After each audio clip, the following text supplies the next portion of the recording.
This is episode number 205 of the Rio Grande Foundation's Tipping Point, New Mexico podcast. I'm Paul Gessing, president of the Rio Grande Foundation, New Mexico's free market think tank. You can find out more about the foundation at riograndefoundation.org. I am pleased to be joined this week by the mayor of Roswell, Dennis Kintigh. Welcome to Tipping Point, New Mexico, Dennis. Thank you. Glad to be here, Paul. Yeah, and we're going to talk a lot about issues relating to COVID-19 shutdown and Roswell's economy and generally southeastern New Mexico and its future post-COVID-19 shutdown, et cetera, and whether it was justified in the first place. But Mayor Kintigh, you've been involved in politics. Were you elected about a decade ago, if I'm right on that? Yeah, it was actually 12 years ago in 2008. I won the Republican primary for a state House of Representatives. Was my first entry into elected politics, and it was an eye-opener. Yeah, well, that's quite an anniversary in time. And of course, we are just moving beyond the Tuesday primaries, and it does seem that there's some momentous changes still happening in New Mexico's legislature. Now, you were in the House for, 6 years? No, I did two terms. 4 years. 4 years. All right. Okay. You dealt with several of those Democrats and folks on both sides of the aisle. Any thoughts on kind of the political shakeup we had, and especially the Democrats, moderate Democrats losing? It was earth-shattering, and I'm candidly concerned for the well-being of the state. Senator John Arthur Smith was an incredible figure. I worked with him in a very limited sense. John Arthur Smith was an individual who was very, very committed to keeping the state in good financial status, making sure that we had the revenues to do the projects that people wanted to do. Most people are happy to spend money, at least in politics. John Arthur made it sure that there was money to spend. He got the nickname Dr. No, I think, from Governor Richardson many years ago, because he would say that we don't have the money for that, and that is a rare person in state elected politics. Mary Kay Papin, Senator, who was the President Pro Tem of the Senate. I worked with her on some behavioral health issues. We have a serious problem with behavioral health in this state, and she was committed to trying to come up with solutions. I was thrilled to be able to spend any time with either of them, because they were quality people. They were Democrats. They had their own different political philosophy, but this was an example of true public service. These individuals were committed, and it's going to be a hurting institution without them. Yeah, no doubt about it, and we'll definitely talk about that in other podcasts as we move forward here on Tipping Point, New Mexico. But thanks for those insights. Before we leave your legislative history, one of my favorite memories of working with you was on a public debate with Janice Arnold Jones and some folks from the film industry down at, I believe, the National Hispanic Cultural Center in Albuquerque. And we had a pretty darn full room there at their main auditorium for film subsidies. And you were one of the great leaders in New Mexico on that issue. And of course, since you left the legislature, those film subsidies have gotten even bigger, more generous. Given that we're in a very shaky budget situation, you see any issues with that film industry going forward? Well, you raise an excellent point, and those were some interesting times. We pointed out, you and me and others, that the return on investment for the state treasury is literally pennies on the dollar. I think the analysis came out to like 17 cents on the dollar. It's a poor investment for the citizens and taxpayers of New Mexico. However, it is an industry that is glamorous, and they are experts at communicating. They communicated their case very well, and they won the day. I will say this, the one time that the subsidy was, shall we say, restricted was under Governor Martinez when the budget was tight. Well, we're entering a similar situation right now, and this could be another opportunity to try and rein that in. I mean, the impact on our budget was huge, and it's just not productive. The question I have in my mind, and I don't know the answers to this, is how much work has the industry been doing during COVID? I'm willing to bet they haven't been doing too much filming in Albuquerque or Santa Fe. And so there's really, if they're not working, if they're not producing movies, if they're not doing stuff, then fortunately we don't have to pay for it. So there may be a silver lining there.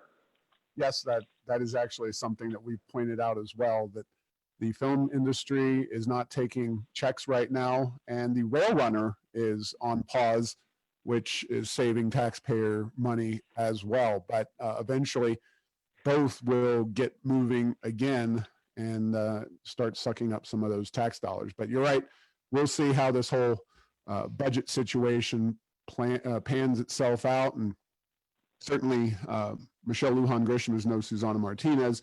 Her inclination is to protect that particular industry, and we'll know a little bit more on the start of the special session in June 18th, but we'll know a heck of a lot more come the regular session when it starts up in January of next. Yes.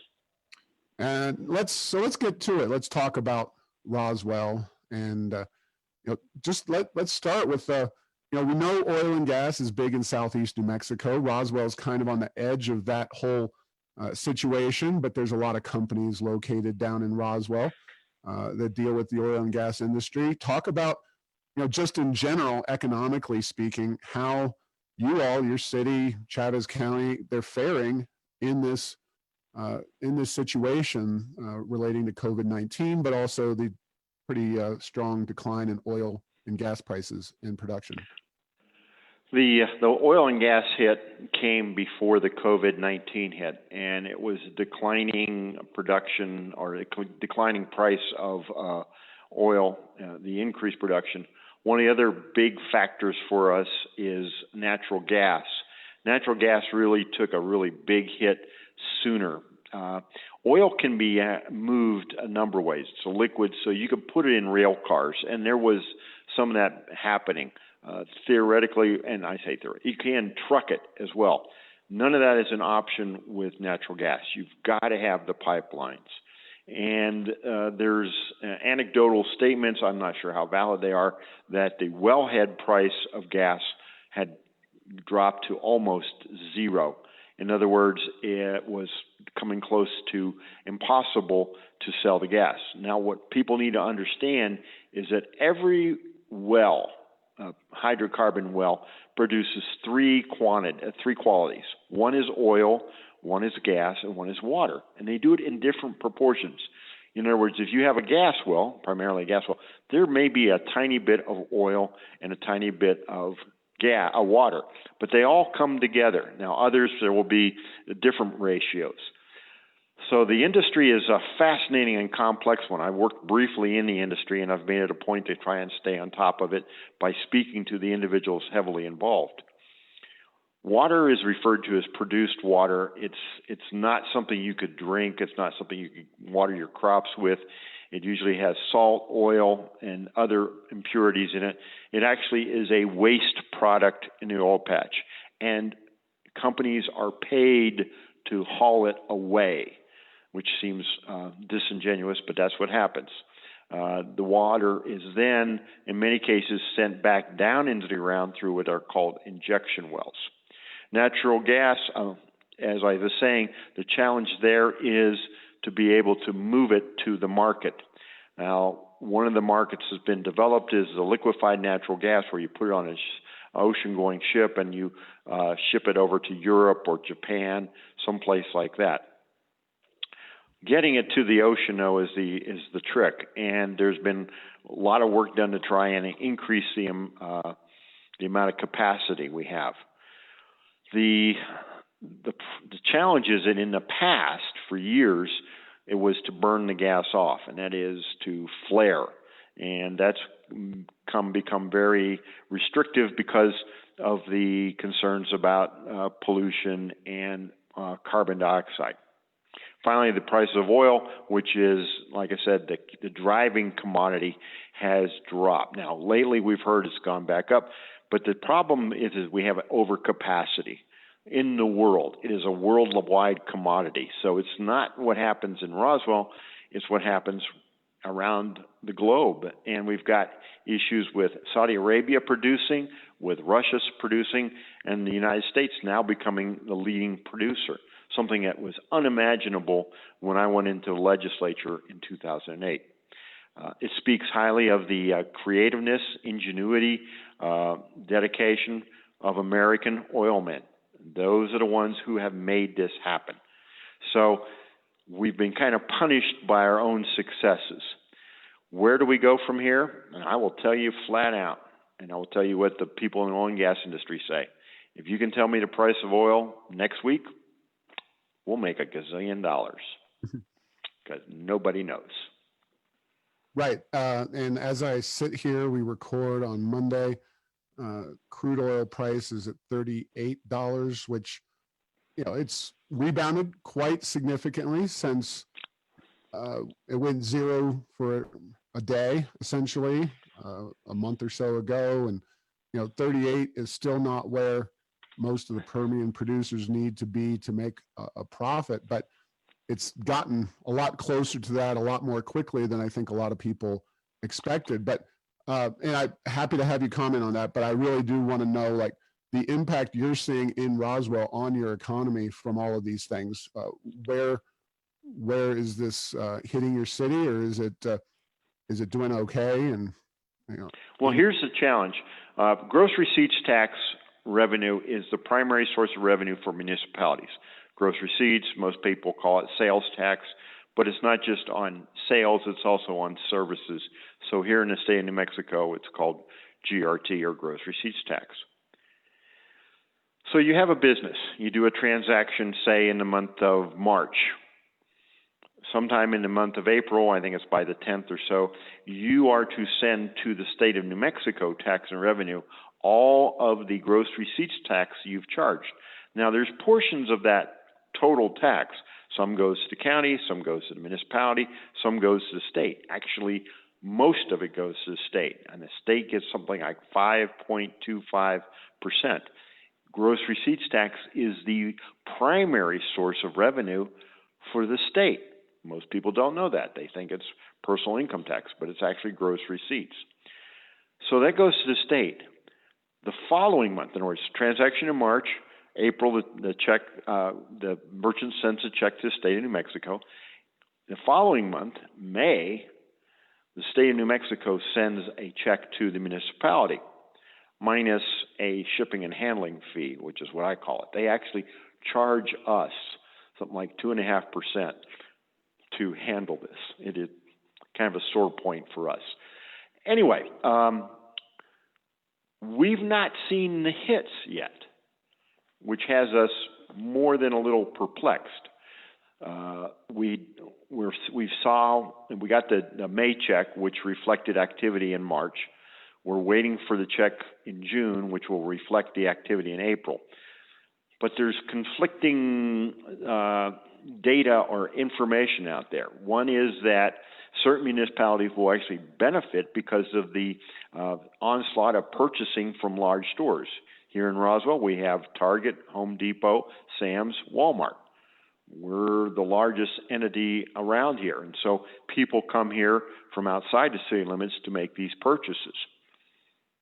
Will we see a positive bump in June? We don't know. Will it last? We don't know. Right now, I will tell you, we have not experienced a serious downturn, but we are preparing for it. We've prepared our budget for the next fiscal year, assuming a 23% reduction in gross receipts revenue over the whole year. Is that prudent? Yes. Now, Dennis, is it a prediction? Not so sure. Can you give me a quick thought on when you get that check or when you expect to get that check? By waiting, are you talking like the check's in the mail or any day now kind of thing? Or is this, maybe in a couple weeks? When are we going to hear about this? Because I know that in Albuquerque, I think in a lot of places around the state, big retail centers, they actually saw an initial bump out of that those March numbers. I guess people were really buying that toilet paper, and that generated enough GRT to offset everything else they might be buying. But when is this data going to come out and be available? We get our revenue check from the state around the 17th of the month, and this particular year that will be a Wednesday. It'll be actually a week from this coming Wednesday, or 9 days from now. Okay. Maybe the 16th, maybe the 18th, but we'll get it then. The check we did get in May was a little bit less than what we had in our budget, but it was better than the year before. So, and this fiscal year, we're actually running ahead of budget overall. So what I have to stress is that we are very concerned about unknowing the future. In normal years, you can pretty much predict what you're going to get. There's some fluctuation, there always is, but it's a pretty steady thing. This time, we are flat out no idea. Between oil and gas and COVID, it's a roll of the dice. And we are preparing for the worst, not quite snake eyes, but we're not expecting, 2 sixes either. Well, we'll definitely, I want to talk about, what you're doing in Roswell to kind of prepare, but I know Albuquerque not only is a retail center, and they got some federal bailout money. So I guess the Keller administration thinks things are going to be just fine for the foreseeable future. Other cities like Santa Fe have been making cutbacks, but it's really hit or miss around the state in terms of who's getting whacked and who's not doing anything, et cetera, et cetera. But before I kind of ask you what Roswell's doing, is it just my kind of strange thought about government that maybe the state should give you all some kind of preview or provide the data showing where revenues are a little bit ahead of time, rather than making you wait until the check's in your account before you figure out how revenues are actually doing? Or am I just being absurdly demanding on the tax and revenue department? Well, I don't think you're being absurdly. I think one of the biggest issues has been for municipalities is we do not get to see the internals. In other words, we will get gross categories of industries about the amount of activity and then what our portion of the gross receipts tax is. But we cannot get information on, say, how much did Target sell. That's considered taxpayer information, and Tax and Rev will not share that. Now, this has been a sore point for well over a decade for municipalities. We recognize the need for confidentiality, but this stuff isn't even shared with the Legislative Finance Committee. And the LSC, at the very least, should be able to have access. I would argue that we need to have some type of municipal league team that would do something to have access to these this data.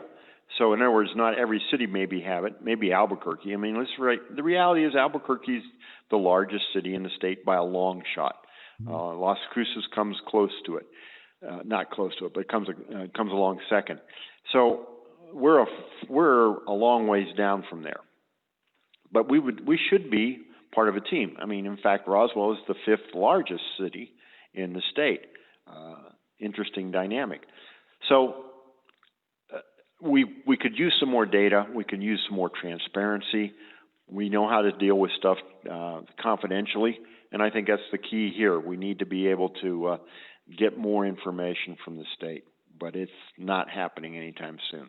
They couldn't, I would say maybe breaking it down to individual stores like Target, Walmart, et cetera, might be a little too much, but maybe big box stores. Sure.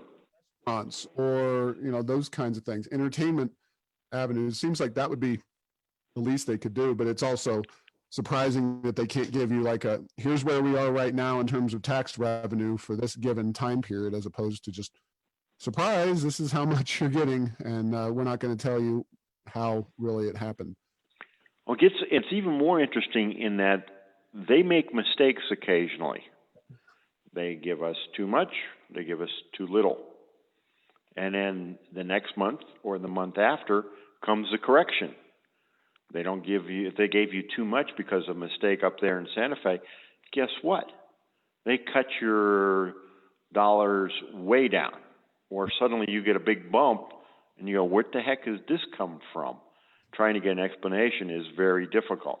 The city of Eunice has, outside the city limits, a uranium enrichment plant called Urenco. And for years, or an extended period of time, let's say, Urenco was reporting GRT sales under the assumption they were within the city limits. Good. That realization was finally cleared up, and Tax and Revenue's way of dealing with it was to give Eunice a check in the amount of $0. Not just once, but they were going to do it repeatedly. Well, you can't run a city with no revenue coming in. I mean, it was catastrophic. Eunice sued. There's some legislation came through. This is still a matter of litigation, but it's frustrating from municipalities' point of view. We're very dependent, very restrained by the state. All right. Well, let's talk a little bit about the shutdown in Roswell and what's kind of going on there in general, because I know that's kind of how we got this conversation started offline outside the podcast. Certainly, people who follow the news are aware that a lot of places, especially southeast New Mexico, but also Sierra County and other places around the state, have been much less impacted. And it's been a bone of contention. It's been something that we, the Rio Grande Foundation and others, have advocated for, allowing local communities much more control over their level of shutdownedness, for lack of a better word.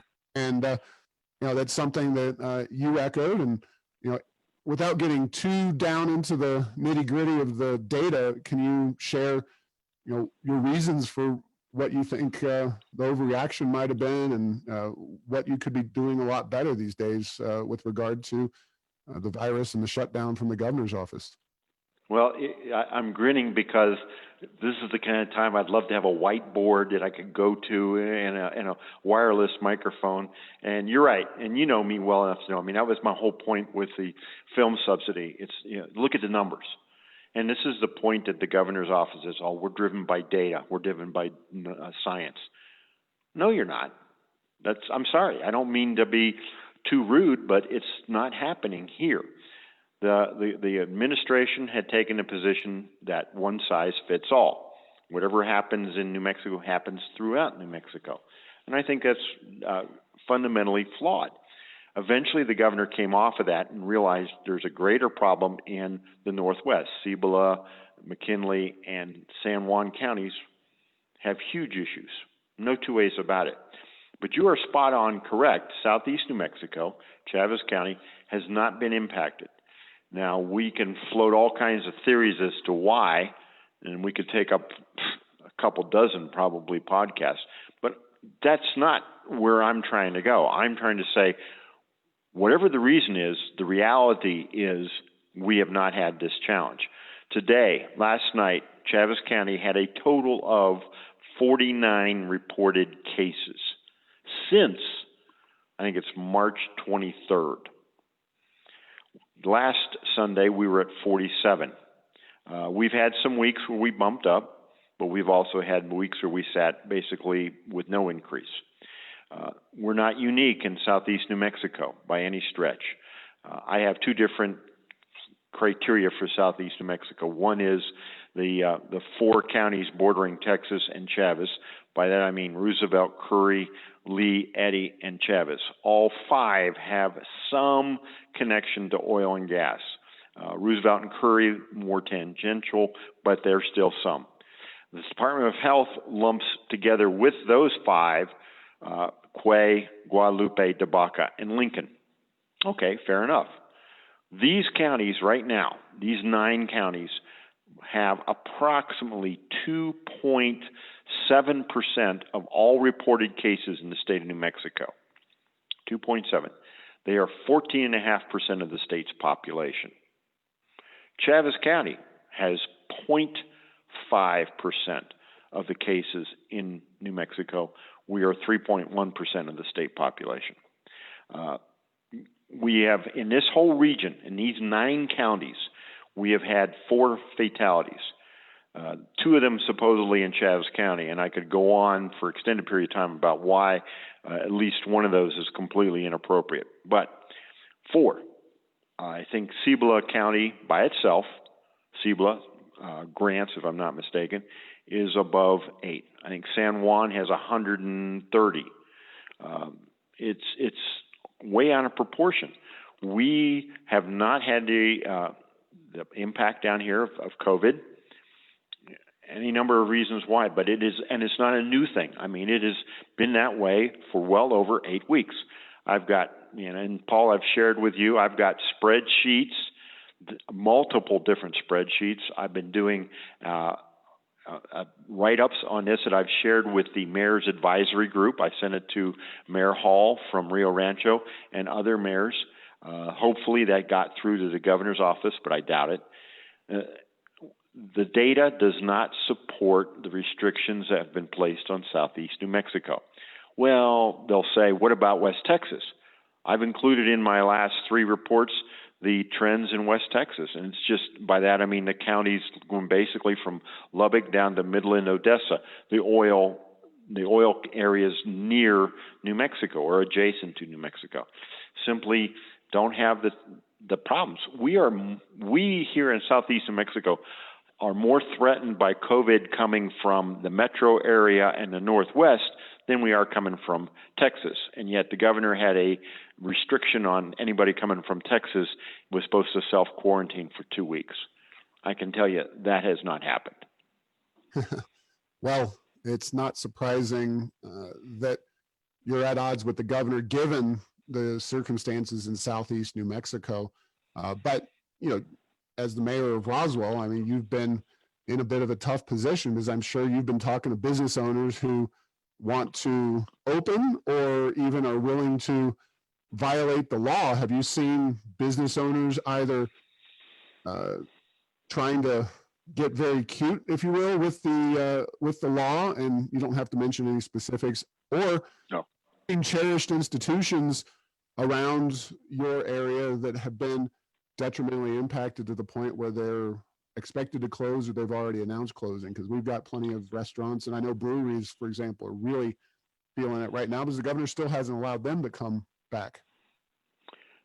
You're right, and we've lost Red Door Brewery, which is a brewery up there in Albuquerque, had opened a tap room here in Roswell. I'm going to say 8 months ago. Red Door has announced they are not going to reopen the tap room here. Now, hopefully we can find a new tenant for that particular building. But yes, I know businesses that have skirted the law, or they're not the law, the edicts from the Department of Health. These are folks striving to survive. Some of them have got caught and they've been jammed up.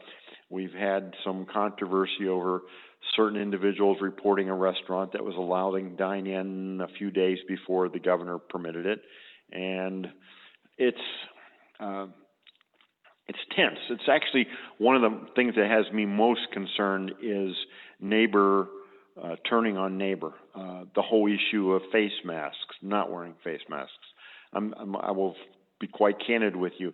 Face mask usage in Chaves County, as what I have observed, has dropped off. Now, I probably shouldn't say that because now the face mask police will come out and try and jack with us. But there are some businesses that have never had face masks.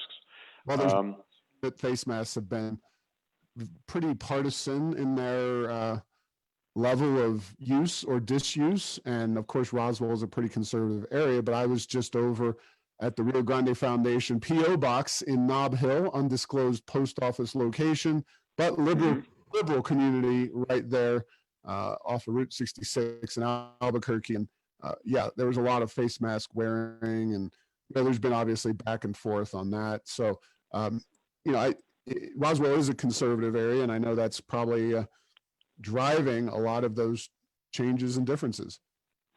And you're right, which is interesting that we've come, the divisiveness in the political world extends into this whole area.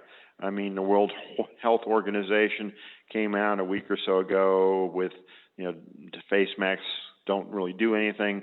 I've heard that they've reversed that. I mean, whatever you think of the World Health Organization, WHO, or CDC, it's really not the point I'm trying to get at. Is that there's some legitimate differences of opinion as to the value of those. And the governor, in the orders, specifically exempted those who have a medical reason. If you're exercising, obviously, or eating and drinking, you can't do it. So it's, what are we accomplishing? Donna Ana County, however, I understand, has issued a county ordinance that imposed some very severe restrictions. I think that was like 9 days ago. Interestingly enough, Donna Ana County, which has had some serious problems, continues to see more cases than, percentage-wise, more cases than Chaves County. Whereas you're astute in observing, say face mask usage is much less. What's the correlation between incidence and face mask usage? Don't know.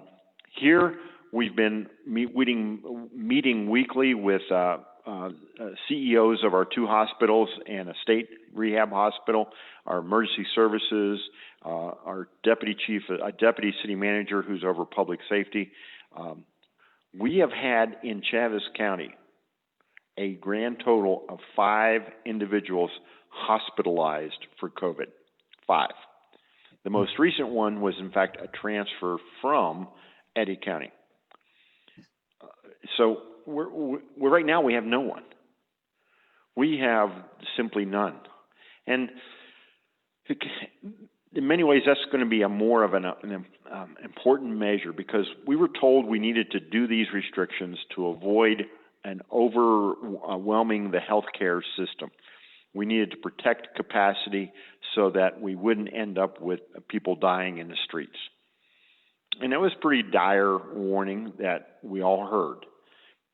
And I would say most of us, if not all of us, were willing to accept something. But it didn't play out that way. And so obviously there were some serious miscalculations. As I said, the hospital here, I've been on a tour of it. They have set up an old pediatric wing for COVID.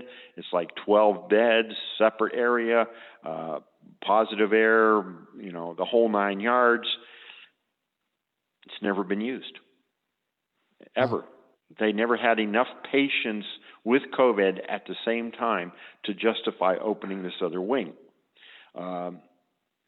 We've had this in other areas is what I've heard, and I'm not going to attempt to speak to those, but that last night I think we were sitting at 177 people hospitalized in the whole state for COVID. Well, our peak was 223 a couple weeks ago. So we're not experiencing anywhere near the serious impact on our healthcare system that justified these restrictions. Let's be data-driven if we're going to be data-driven. And that means that we accept certain realities, and one is that we simply don't have the severity. I'm not claiming or asserting that there's not challenges in Donna Ana and not challenges in the Northwest. But I cannot justify putting the restrictions on Chaves County and southeast New Mexico that may be valid for those areas. Great. Well, excellent and very well thought out points. And I do want to talk a little bit back to the economy. certainly Roswell is, in southeast New Mexico are dynamic areas. In recent years, they've kind of become known as the center of, the Permian Basin boom, or at least one of the areas that has benefited dramatically from it, driving New Mexico's economy. But that's not all that y'all do down in Roswell in southeast New Mexico.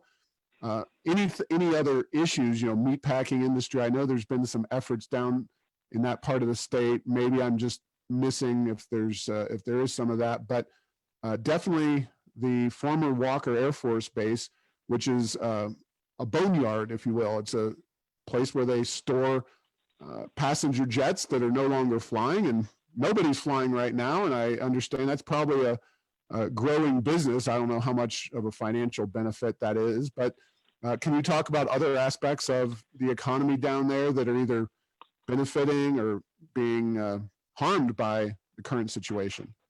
Well, yes, and you hit upon an interesting point. Now, let me give you a global perspective on economic development, economic activity.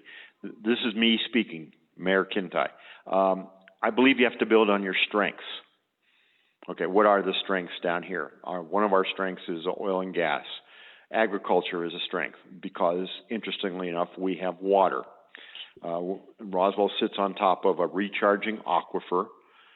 This community, this city, is in the best shape, water-wise, of any community in the entire state, probably in the Permian Basin, and possibly in the entire Southwest. Now, I say that, and I have to add a little caveat here. There's an old saying, this is New Mexico.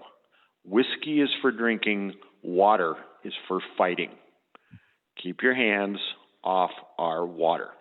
Okay. Moving forward, but building on your strengths, you nailed it. Walker Air Force Base was an started as an Army airfield in World War II. After the war, it was a critical base in the Air Force nuclear deterrent program called the Strategic Air Command. But it was suddenly closed in 1967. There's all kinds of stories and myths as to why. But it was also a time that the Vietnam War Department of Defense was having serious budget pressures put on it, and a number of bases were closed. What do we do with a big Air Force base? The impact on Roswell was huge, by the way. In 1960, Roswell was the second largest city in the state of New Mexico, population-wise. By 1970, the city had lost about a third of the population. And another example, we have not built an additional school of any kind, additional. We've replaced some, but we've not built an additional school since Walker Air Force Base closed. Now, moving forward to where we're at today. The Air Center, as we call it now, it's had some other names, Roswell Industrial Air Center, Roswell International Air Center. It's simply Roswell Air Center now. Roswell Air Center is about 4,000 some odd acres of fenced-in, secure property. We are a site that has what we call maintenance, repair, and overhaul companies, MROs. What are MROs? MROs are companies that do maintenance work on airliners. They do everything from a major check to make sure everything works right, because all these airliners must be examined closely every so many flying hours, to, as you put it, dismantling. Now, the dismantling process by itself is incredibly complex and diversified. The term I like to use is harvest. These planes have components on them that are still usable in an aftermarket sense. So parts are harvested, whether it's an auxiliary power unit or landing gear or anything in between. So these components are pulled off and sold on the market. They have to be examined and calibrated and made sure they're safe, but they go forward. So, and then finally, some of them end up into scrap metal and become the next Coors can. But we also have aircraft painting. We have an old Air Force hangar that is used for painting airliners. It can paint up to a 767, Boeing 67. We have multiple MRO companies here. AirSail is one, Cavu is another. Jen Air, General Aviation, is a third.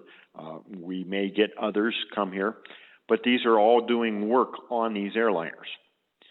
Since about March 18th, we've had 310 airliners come to Roswell.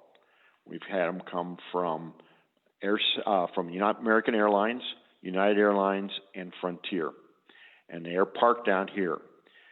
Parking is not simple pull up, sit down, and you're done. By no means. It takes approximately 240 person hours.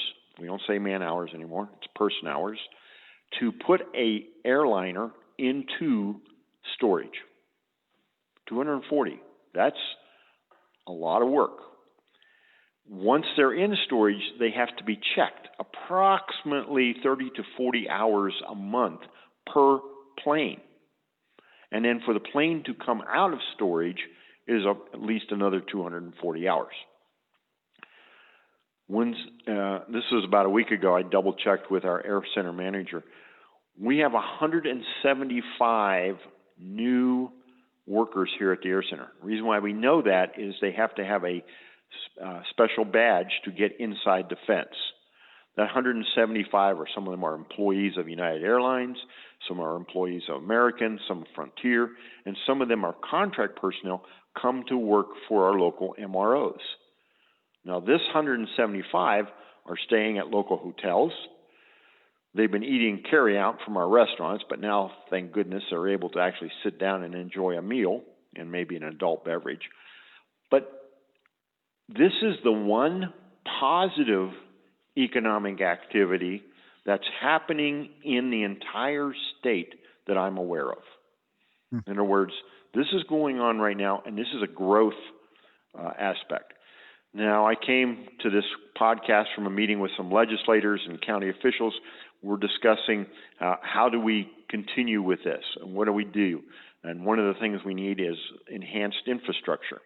One of our challenges is the hangars that we have that these planes are worked on, in which those planes are worked on, are old. They were built by the Air Force in the 50s and 60s, and they're not configured for the modern airliners. We simply don't have the large hangar we need. We need one that would accommodate a Boeing 777. Roughly, that's 100,000 square feet with a 70-foot high ceiling. We're talking a $25 million investment, and candidly, I'm trying to interest whomever to invest in this. We've only got like a minute and a half to go, so you are making the case very well for this as a unique tool for economic development in your community, but we've got to get things wrapped up here. I'm sorry that there's okay. Great information here, but if we can in the discussion on this, and just any concluding points would be great. We're in a time of great uncertainty, Paul, and it's hugely unknown what's going to bring, the future is going to bring. Economically, politically, progressives have gotten incredibly drunk with power, and some concepts are being floated that I find, we can talk about public safety in another broadcast, and you know where I come from with that. But what we need is clear-headed thinking. And the Rio Grande Foundation, you and I have talked about this. This is the kind of things that we like to look at the numbers. We like to have valid discussions. We want to analyze and then make public policy based upon facts. Let's do that. Perfect. Well, thank you very much for your time today, Mayor Kintigh. I really appreciate what you're trying to do down there in Southeast New Mexico. And we do have a paper in the works at the Rio Grande Foundation on Walker Air Force Base and what to do about it. Of course, it's been a moving target there the last few months, and we'll just leave it there. So again, good luck, and we'll see you soon.